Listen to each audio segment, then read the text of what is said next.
We do have homework due today, so I hope you have had a chance to check it out. It includes some stuff left over from last week, because I messed up the assignment last week. Stuff about improper integrals, that's when you integrate out to infinity. And conveniently enough, actually, the improper integrals are going to come up today in class. What we're talking about today is about series, but it turns out to relate to improper integrals. So let's get into it. Remember what we our sort of major topic for the next couple sections is what they call the convergence tests. Convergence tests, that is, if I give you a series, can you tell me whether or not it converges? You know, the best case is you can tell me what it actually adds up to, but that is often way too hard. For example, this series, the sum of 1 over n squared, this one does converge, and it actually adds up to pi squared over 6. I said this at the last time. This was proved by Euler, also known as Euler, but you should say Euler, 1730s. The calculation that for this particular example, the calculation that it actually adds up to pi squared over 6 is very complicated, and we're not going to get into that. But just to decide at all if it converges or not, that's an easier question. Still not obvious, but easier. And that's what the convergence tests are designed to do. Can we demonstrate that it converges, even if we don't know what the answer is? And the first one is called, they all have names, these various tests. What we're going to talk about today is called the integral test. And it involves comparing the series to a certain integral, a certain improper integral out to infinity. Here's the idea. It's a simple idea. The idea is if the series is actually a continuous function, what I mean by that is the formula that you see inside the series, if it's actually some kind of function, f of n, which makes sense as a continuous function, like it makes a graph of something, if the series is of a continuous function, maybe I should say of here, the series itself is not a continuous function, but I'm saying if what you see inside the summation sign is actually a continuous function, then there is a relationship between the series and an improper integral. There is a relationship between this series, I'll write it out this time, n equals 1 to infinity of f of n, and this integral from 1 to infinity of f of x dx. All right? These, of course, represent very different things. The thing on the left is just a bunch of individual numbers added together, infinitely many of them. The thing on the right is the area under the curve of a function that goes all the way out to the right forever. All right? Why should you believe there's a relationship between them? Here's, I'll just try and draw a picture to convince you. Here's an example. For example, like if my function was, let's say, f of x equals 1 over x. All right? Now, the sum of f of n would be the sum of 1 over n, which diverges. We talked about that last time. But anyway, we can still check it out. I'm trying to tell you. This picture here, right? If I were to graph f of x equal 1 over x from 1 to infinity, so the integral from 1 to infinity of 1 over x dx is this area. So it goes, you know, the curve goes like this, right? I'm going to try and draw this accurately. I don't know how well I'm going to do. And, you know, this point, this value is 1 here. But anyway, I'm talking about this. I'll make it a blue area here, right? That's the improper integral, is this area. All right? That's what the improper integral represents. What about the sum of 1 over x? Check it out. I'm going to draw the Riemann sum style rectangles. You ready for this? I'm going to draw this rectangle here, and the next one is like here, The next one is here, right? And so on. They get quite small real quick. But these rectangles, what are their areas? This one is area 1 because its height is 1. They all have, the areas every time is going to be the height times the width. But the width is 1 every time because of the way, I'm spacing them out according to the whole numbers, right? So the widths are going to be 1 every time, so the area is just going to be 1 times the height. The first rectangle is area 1. The next rectangle, since I'm using the left endpoints, its height will be 1/2, 1 over 2. And so the area of the next one is 1/2. The area of the next one, since I'm using the left endpoint, the height is 1 over 3. And the area of the next one will be 1/3, etc., right? And so the total rectangle area, total rectangle area, you just witnessed one of something that I've lived with my entire life. I don't know why this is, but I don't know if you care about this. When I write the word total, about 1 out of every 50 times maybe, I instead write totat. I don't know why that is. It's always been this way. It's my burden to carry. It's not a big deal, but it happens sometimes. Anyway, the total rectangle area, if you add those up, is 1 plus 1/2 plus 1/3, etc., right? This is the sum, 1 over n. N equals 1 to infinity. All right? So, I'm not saying these are equal, but I am saying there is a relationship between the two. Like in this case, we can see that the integral area is less, right? Less, it's strictly less. Like you can tell that the boxes, those rectangles there, are carving out more area than the integral does. All right, the integral of the function from 1 out to infinity is less than the sum of the numbers from 1 up to infinity. All right.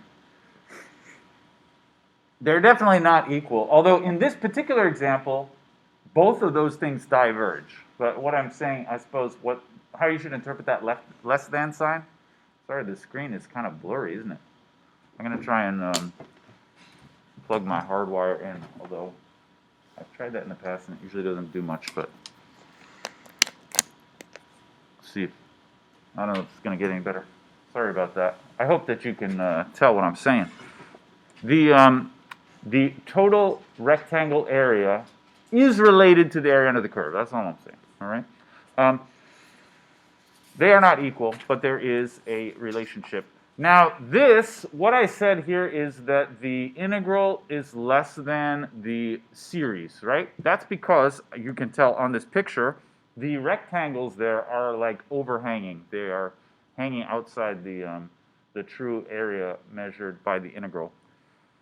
For other functions, this will not be the case, right? If the function, really this has to do with the fact that the function is decreasing. It's going down as you go to the right.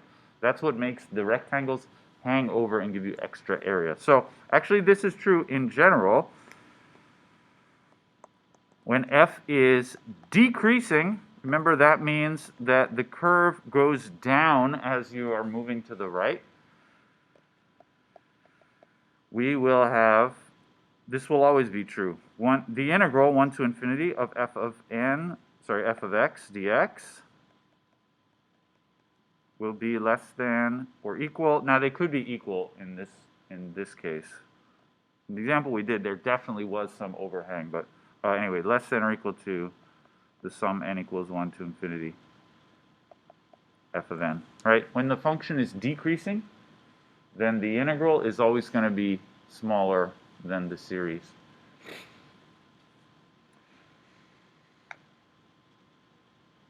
Decreasing is pretty kind of limiting, so it turns out that when we use, this is called the integral test for convergence. When we use the integral test, it only applies to decreasing functions. But I hope you also remember that in order for the series to converge, the terms inside the series must be going to 0 anyway. This is what we talked about last time. So if the function is not decreasing, basically it automatically diverges. And so the focus on decreasing functions maybe seems like a limitation, but it's not such a big deal because if the function was increasing, like if this curve actually went up as you went off to the right, then the series definitely would diverge because it is necessary. The only way the series can converge, first of all, is if the terms get approach 0. We talked about that last time. Anyway, when f is decreasing, we're going to have this inequality will always be true. Something I'm sure you learned from, that you remember from calculus, whenever we talk about those rectangles, here I drew the rectangles on the left side, the left endpoints. Is it any less blurry? I don't know. Here I drew the rectangles on the left endpoints. You could have also drawn the rectangles in the other side. Let's see what would happen if I drew the rectangles on the, that was the left endpoints. What about on the right endpoints? Rectangles on the right endpoints. What does it look like then? Well, all right, I still got my function here, 1 over x. And then when I draw these rectangles this time, I'm going to go 1, 2, 3, 4. But I'm going to hit the right side every time. All right, so in this case, 1 is up here, right? 1, 2, 3, 4. This one, its height is 1/2, and so the area of this rectangle is 1/2. The next rectangle is determined by the 3, so its height is 1/3, and so the area here is 1/3. The next rectangle's height is determined by the 4, so its area is 1/4, etc. Right? So this time, when I use the right endpoints, you kind of get the same thing again. It's not actually the same, but it's still, so the right endpoints, let me just say what it is. The right endpoint rectangle sum is 1/2 plus 1/3 plus 1/4, etc. Right? It's not exactly the same, but remember before we got this. It was the same stuff. It's just in the first case we included the 1, right? In this case, we are getting the same stuff again. You just skip over the 1. All right? So this actually is equal to, you could write it this way, the sum n equals 2 to infinity, 1 over n, right? You get, I mean, it's basically the whole series. You just leave off the first term of the series, all right? And this, when f is a decreasing function, this is an underestimate of the integral, right? Because the rectangles no longer have any overhang. They have like underhang. They don't fill up the whole area. This is an underestimate, all right? And so we can writing this all together, put it all together, what do you get? You get the sum n equals 2 to infinity of f of n is less than or equal to the integral from 1 to infinity of f of x dx. That's what I just said. If you start at 2, right, that's the underestimate. This is if you use the rectangles on the right side. But then the integral itself is a, we have the overestimate if you take the whole series, right? This is from before. Using the endpoints on the right, on the left side gives you the entire series. And that we already said was an overestimate. It's going to overhang the integral, all right? So what we have here is the integral is sort of in between, on the right side, the whole series. On the left side, the series, take away the first part. What this means is that the integral will converge whenever the series converges, and vice versa. Because, for example, if the series converges, that means this sum actually equals a specific number, and this sum also equals a specific number, and the integral has to be in between those two numbers, and so it also should converge. All right. And on the other hand, if these series diverge, then in particular that means this one diverges, and so this one being greater than a diverging is also, this one is also going to diverge. All right. Now the book does like a real detailed proof of this. I don't think we need to do a super detailed proof of this, but the point is, when you have the integral stuck in between the series like that, it means that the convergence of the integral is going to be the same as the convergence of the series. So I'm going to write this as a theorem. And this is called the integral test. The purpose of this is to tell you if the series converges or not by using the integral. And it says this only works if f is a decreasing function. If f is decreasing on the interval from 1 to infinity, it only has to decrease like on that part of the graph because you don't care about, say, to the left of the y-axis, doesn't matter. If f is decreasing on the interval from 1 to infinity, then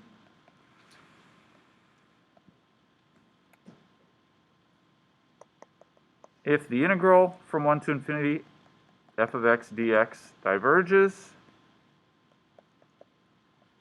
then the sum of f of n diverges. And if the integral of f of x dx converges, then the sum f of n converges. And this is how you can show that a series either diverges or converges by instead doing an integral. And it's always going to be an improper integral out to infinity. All right? But the integrals will typically be easier than trying to somehow deal with the series, because the series can often require very strange tricks to evaluate. Even stranger, I mean, integrals sometimes are hard to evaluate, but easier than series. All right? Remember, this only works for decreasing functions. If the function is not decreasing, then all bets are off, really. All right. So we are going to do a bunch of examples. The moral of the story is sort of the slogan of this. When your parents ask you, when you get home for break, what is the integral test again? I would say the way to just sort of summarize this is convergence of the series f of n is the same as convergence of the integral from 1 to infinity f of x dx when it's a decreasing function. All right, that's kind of the slogan version. All right, if the integral converges, the series converges. If the integral diverges, the series diverges. All right. So let's just do a bunch of examples. For example, how about the sum 1 over n? Does it converge or diverge? Now, this is called the harmonic series. We talked about this last time. And last time we did a very sort of special purpose trick to demonstrate that this diverges. So from last time, it diverges. But our demonstration of that involved a very special trick that basically only works for this particular series. That was the one where we wrote the partial sums on powers of 2, and then each time we increased the denominator so that a bunch of stuff added up to a half. I don't know if you remember that trick. Not so important. This is quite a bit easier to do using the integral test. So we'll show it diverges without using that weird trick that we used last time, using the integral test. What do? Instead of doing the series, we compute the integral. So we do the integral 1 to infinity 1 over x dx. All right. Inside the sum is the formula 1 over n. I turn it into a function, make it 1 over x dx. That is a continuous function, apart from 0, but 0 doesn't matter because I'm only considering from 1 to infinity, so everything's great. And we also need to verify, or just make sure that it is decreasing. 1 over x is decreasing on the interval 1 to infinity. Now, if you want to be really fancy, you could like prove this using calculus, show that the derivative is always negative. But for our purposes, would you mind if I just say, it's because we know the graph looks like this, right? And it's decreasing over here, meaning it goes down as you move to the right. That's what decreasing means. So the function is decreasing. That means it is appropriate to use the integral test. So let's do it. Integral from 1 to infinity, 1 over x dx. I hope you remember how to do the improper integrals. They were on the homework that's due today. So first off, you turn this into a limit. Lim t goes to infinity, integral 1 to t, 1 over x dx. And then we do the integral. Just leave the lim out front, and we're going to take the lim at the very end. What is the integral of 1 over x? Anyone remember? The antiderivative? Yeah, it is the natural log of x. Technically of absolute value x, although it doesn't really matter because both the numbers I plug in are going to be positive. Did you guys say ln? Oh, you said ln? Okay.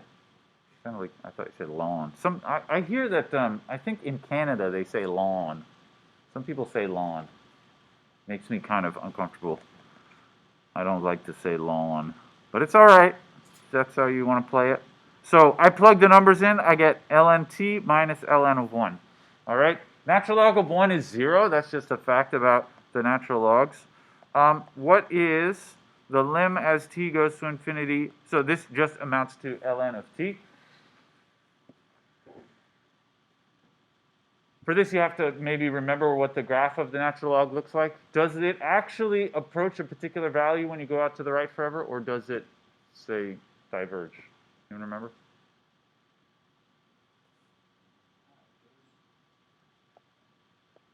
The graph of ln of t, it looks like this. The answer is this diverges. It doesn't approach any particular value. As you follow the curve off to the right, it does not have like an asymptote, a horizontal asymptote where it approaches some number. It just continues to go up forever. So this does not exist. So we conclude that the integral 1 to infinity 1 over x dx diverges. And so the sum, 1 over n, diverges. The end. All right? This is how you use the integral test to show that something either converges or diverges. In this case, it diverges. Let's do one that converges. How about Euler's famous example, this one, the sum of 1 over n squared. Now, the actual value of this is pi squared over 6, like I said, which requires a very strange proof. I don't want to go there, but let's ask ourselves, does it converge or diverge? The answer is it converges, but that's what we're going to try to show here. We're not going to show what it converges to, but we're going to show that it does converge. So we turn it into the function here. You know, in this case, my function is f of x equal 1 over x squared. We should verify, at least convince ourselves by looking at a graph, that it is decreasing on the right side of the graph. That's what it has to be. But I hope you all know, 1 over x squared, it looks the same as 1 over x, only it's a little steeper and it's positive on both sides because of the squaring. Yeah.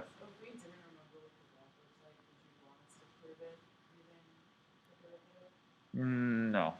I mean, I hope that you could if you had to, but I consider that to be sort of something from Calc 1 that I don't want to make you go back and relearn that. So yeah, I would say on a test or something, I would let you just say that it is decreasing. Yeah. On the homeworks, perhaps there might be one. You might get one thrown in there when it's not actually decreasing, which means the integral test does not apply. I would expect you, if you wanted to check, just graph it on your calculator or on a computer or something, and you'll be able to see. Over here, it decreases. Remember, it only matters that it's decreasing on the right side because you're only using the improper integral from 1 up to infinity. Like this function actually is increasing over here, but that doesn't matter because I don't care about that part of the integral. All right, it is decreasing. So the integral test is legal to use in this case. And I have to do this integral, 1 over x squared. I make it a limit from 1 to t. 1 over x squared, how about I write x to the minus 2, just because that's going to help me do the integral. What do you think? What's the antiderivative of x to the minus 2?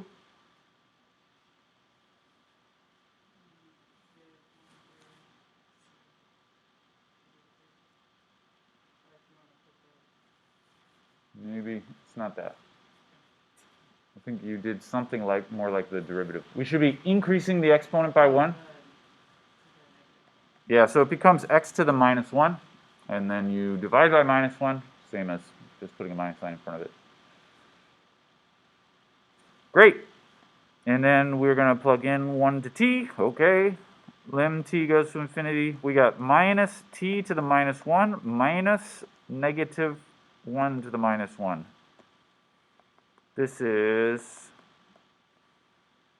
I would write minus 1 over t and then plus 1, right?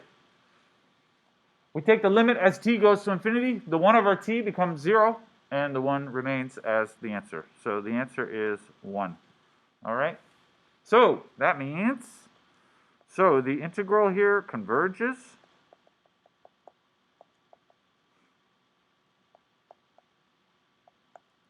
So my series converges.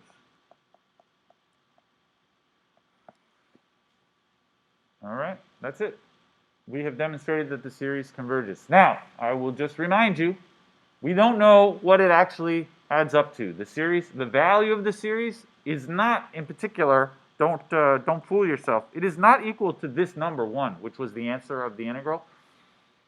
The area under the curve is not equal to the area of those rectangles, right? They're not the same number. I'm just saying, if the area is a specific number, then the rectangles will also add up to a specific number. You can't have the one converges and the other diverges, all right? So 1 over n squared converges. Let me just say, we don't know the value. We just know that it converges, right? Actually, we do know the value. It's pi squared over 6, but that's just because I told you so. That's it's not easy to demonstrate why that is the real value. All right. Okay, I got one more. How about let's just go crazy with this. We did 1 over n, and then we did 1 over n squared. How about 1 over n cubed? All right. This is another example which adds up to a weird number. This one, it does converge. This has been known for a while. This one does converge to, oh yeah, there it is. I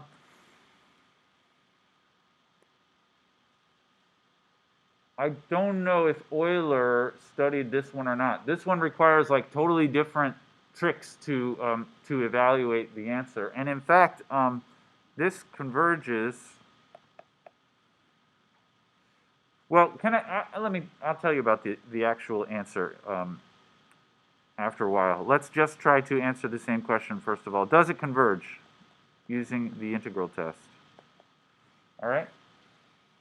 It looks like a function, 1 over x cubed, right? And in fact, you can graph it and verify that it's decreasing, right? 1 over x cubed, it looks basically the same as 1 over x, only it's kind of steeper. It doesn't look steeper on my picture, but it is decreasing, though, over here. That's the important thing. It is decreasing here. And so I can use the integral test. Let's just do it. It's going to look pretty similar to the one we just did, right? Integral, this time 1 over x cubed dx, right? It is the lim t goes to infinity of integral from 1 to t. I'll write x to the minus 3 dx. We do the same thing. You integrate by doing the exponent, right? It becomes x minus a half x to the minus 2, right? You increase the power by 1, it becomes negative 2.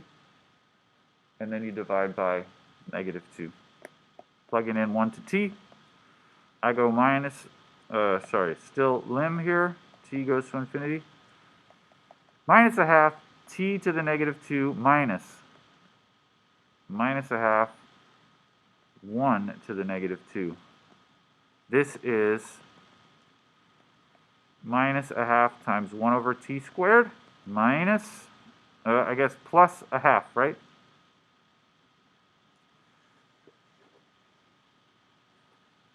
And then I take the limit. The part which has the t in the denominator will become 0. and all that's left is 1/2. So it does converge. And so this converges. The sum of 1 over n cubed converges. All right?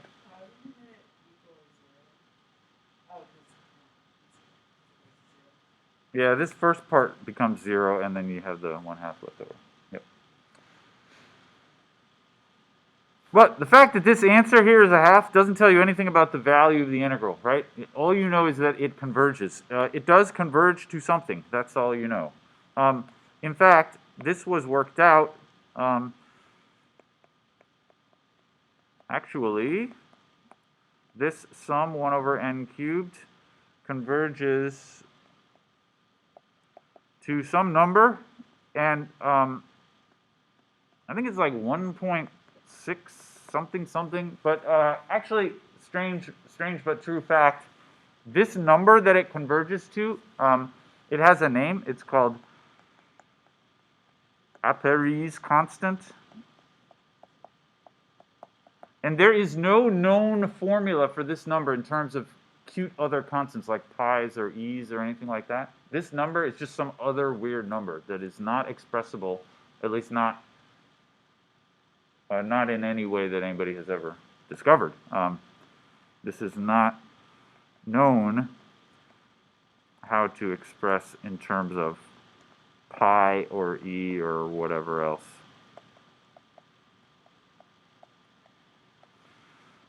Of, can I just say, our favorite constants, pi, e, whatever. This is not a rigorous mathematical statement, you know. But this number is just some other weird number. All right, it's strange. All right. So what have we've said so far? The examples that we've done have all been actually pretty similar. This one diverges. This one, 1 over n squared and 1 over n cubed, these converge. It's really because when you do the integral, in the case of 1 over x squared or 1 over x cubed, you do the antiderivative and you get another thing which has x in the denominator, right? That's why this was allowed to converge. Whereas the 1 over x, it's because of that special formula for the antiderivative of 1 over x is the natural log of x, right? Really, the divergence happens only in this case of 1 over n. If it's 1 over n to any other power, then it's going to converge, at least positive number powers, all right? So this is called, there's a name for these things. In general, this sum 1 over n to the power p, where p is some positive whole number, this is called the p series. The p series. And using the integral test, these always make decreasing functions, at least on the right side of the graph. And using the integral test, you can show that these will always converge as long as p is greater than 1. So if p equals 1, it turns into the function 1 over x, whose antiderivative is natural log x, which diverges. But if p is more than 1, then it turns into something like x to the minus something, which converges. So the moral of the story here is this converges when p is greater than 1, and it diverges otherwise. I should say when p is, now it doesn't even have to be a whole number p. P could be something like 3/2, and it would converge still. All right? It converges when p is greater than 1, and it diverges otherwise. And this can be demonstrated using the integral test. This is called the p series. Maybe I'll just mention, this is closely related to a very famous function these days, which is kind of a big deal in mathematics these days. It's called the Riemann Zeta function. The Riemann Zeta is a Greek number, and Greek letter, I mean, and it's written like that, that's a very nice looking zeta. Usually when I write a zeta, it doesn't look so perfect. That's a great, if I may say so myself. The zeta function is just this, 1 over n to the power p. It's the same, really, as the p series, although you think of zeta as a function. You plug in a value of p, you get some answer that's given by the series over there. And there are some values for which zeta of p diverges. So if p is 1, then zeta of 1 does not exist because the series on the right side diverges. But, you know, people for a long time have been trying to calculate various values of zeta. Zeta of 2 is the sum 1 over n squared, which is pi squared over 6. That was computed by Euler. Zeta of 3 is that weird number that we just mentioned before. This is Apéry's constant. And people for a very long time have been trying to compute various specific values of this zeta function. And actually, it is, I would say, this is not an exaggeration, but the greatest unsolved problem in the mathematics of numbers today. So this is the top unsolved problem in number theory. Number theory is the branch of mathematics which deals with numbers. When you say that to an ordinary person, they say, "Isn't that all of mathematics?" And you say, "No, not all of mathematics is about numbers, but the parts of mathematics which are about numbers, it's called number theory." So the top unsolved problem in number theory has to do with this Riemann Zeta function, and it's called the Riemann hypothesis. And it concerns identifying for which complex numbers z is zeta of z equal to 0. It is possible, you know, when you plug in a value of p here, you get a series, and it adds up to something. It's possible, actually, if you plug imaginary numbers into this formula, they can actually add up to 0. This is very weird, and I am not a number theorist, so I myself don't really understand this very much. But Riemann, back in the day, Riemann lived like the 1800s. He made this conjecture that he gave a very specific description of which values can give you 0 when you plug them into the zeta function. And what he said, he was not able to prove his conjecture. It became known as the Riemann hypothesis. And at the beginning of the 20th century, it was regarded as one of the most important unsolved problems in mathematics. And now, you know, over 100 years later, it is still unsolved. And in fact, there's now $1 million prize on this problem if you can solve the Riemann hypothesis. No. I mean, you could think of using a computer to just compute all the values of the zeta function. And in fact, I don't know if you ever heard of a guy named Alan Turing, who is regarded as one of the great fathers of computation. Like, he started imagining computing machines like in the 1920s and 30s. He actually built a physical machine specifically to compute values of the zeta function because he thought maybe he could prove the Riemann hypothesis. It didn't work. Not really, because the question is for which complex numbers is the zeta function equal 0, and you can, with a computer, you can just try individual values of z there, and the computer can compute them for you. And Turing's machine, I think, could do. It worked to do what he wanted it to do.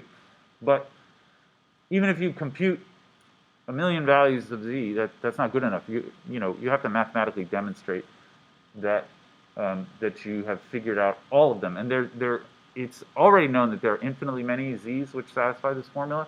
The question is to describe exactly what they are. And you can't do that with a computer. You could disprove the Riemann hypothesis with a computer by just finding one z which works that Riemann didn't think of. that would mean that his conjecture was false.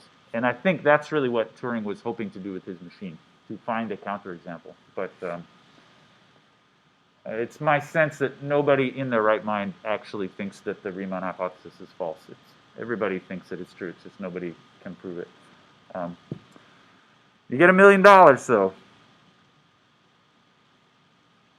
This was proposed. There's actually a list around the year 2000. There was a big sort of academic grant agency. They set $1 million prizes on 7 different math problems, and only one has been solved since then. They're called the Millennium Problems. They were posed around the beginning of the year 2000. 6 of them are still available, so might want to look into that. Looking for a quick buck. All right. We got 10 minutes. I just got 2 examples that I wanted you to try. So your job is to see if these converge or not. Using the integral test.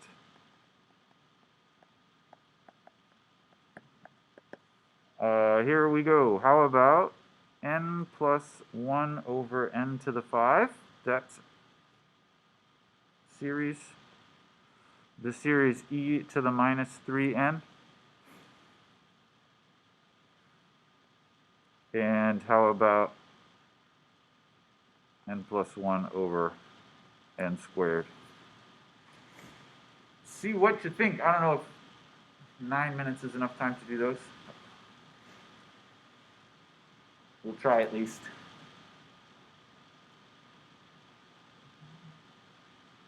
I'll just tell you, these are all decreasing functions, so you don't have to worry about verifying that part of it.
All right, I think we better talk about these. I know that wasn't enough time to do them, but just so that we can do them all within our time.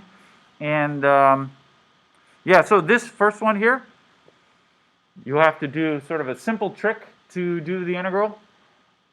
Simplifying the fraction, you can say I'm just going to divide each term in the numerator. X over x to the 5 gives you x to the minus 4, and then 1 over x to the 5 gives you x to the minus 5.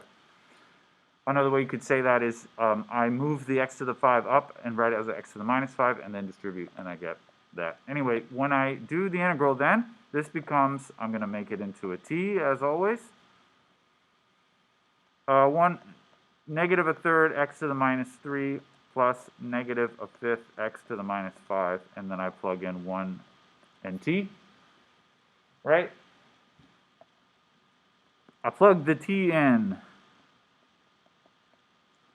Minus 1/3 t to the minus 3 plus minus 1/5 t to the minus 5. And then I subtract and plug in 1. Minus 1/3 1 to the minus 3 plus minus 1/5 1 to the minus 5. Right? Does this converge or not? It does converge. Those t's are going to be in denominators because their exponents are negative. All right? So this, when I do the limit, this becomes 0, this becomes 0, this just becomes whatever it is. I don't really care what it is. Anyway, it converges, right? This converges.